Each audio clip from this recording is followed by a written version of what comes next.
दोस्तों, क्या आपको पता है कि भारत में गंगा नदी का महत्व बहुत ज़्यादा है। भारत के अंदर गंगा नदी को बहुत ही पवित्र नदी मानी जाती है।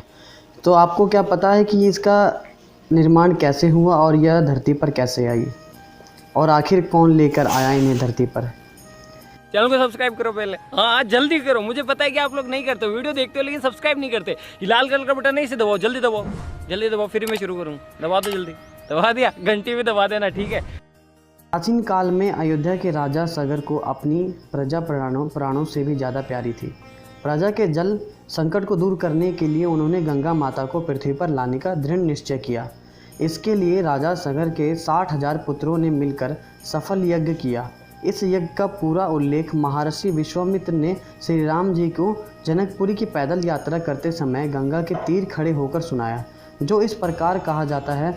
एक बार राजा सागर ने बहुत बड़ा यज्ञ आयोजित किया। इस यज्ञ की रक्षा का भार उनके पुत्र अंशुमन ने अपने ऊपर लिया। सागर के यज्ञ के घोड़े को देवताओं के राजा इंद्र ने चुराया।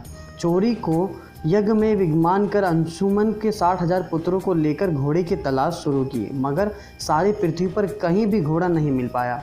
पाताल लोक में तलाश के लिए उन्होंने पृथ्वी का बहुत बड़ा भाग खोद डाला।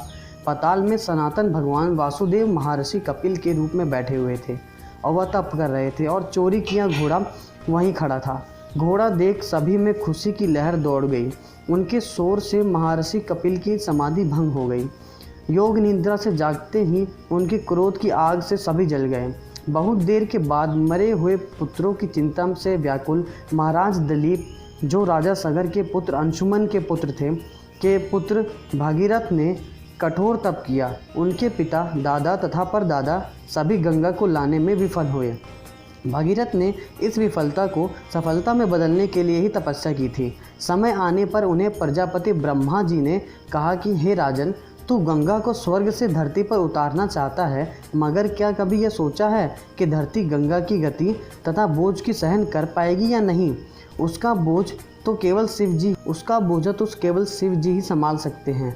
यदि तुम उनसे गंगा का बोझ संभाल लेने का वर लेकर आओ तो ही गंगा पृथ्वी पर आ सकती है। महाराज भागीरथ ने अपनी तपस्या से शिव जी को प्रसन्न करके गंगा के माथे पर संभालने का वर लिया। उस अपने वचन अनुसार प्रजापति ने अपने करमंडल मानसरोवर से गंगा की धारा छोड़ी। शिवजी ने अपनी जटाओं में जल लेकर जटाएं बांध ली, जिस कारण गंगा को जटाओं से बाहर आने का रास्ता ना मिल सका। तो महाराज भागीरथ चिंतातुर हो गए और उन्होंने अपने पूर्वजों की कामना पूरी करने के लिए किया गया तप शिवजी के पराक्रम के कारण अधूरा ही रह गया। भागीरथ के दोबारा तपस्या करने पर शिवजी खुश हुए तथा शिवजी की जटाओं से निकलकर गंगा हिमालय की पहाड़ियों से टकराती मैदान की ओर बढ़ी चल गई। इस तरह श्री गंगा जी का पृथ्वी पर आगमन हुआ। उस समय प्रजापति श्री ब्रह्मा जी ने खुश होकर श्री महाराज भागीरथ को कहा कि गंगा जी को पृथ्वी पर लाने में आपका जो समर्थ है वो इससे बहुत बड़े धर्म की भागी बनेंगे। गंगा में स्नान सदैव कल्याणकारी है तथा भविष्य में भी इसकी बूंद बूंद से मानव का कल्याण होगा। आप पवित्र होंगे तथा औरों को पवित्र करेंगे। प्यासी धरती पर गंगा को लाना मुर्दा इंसानों को जीवन दान देने का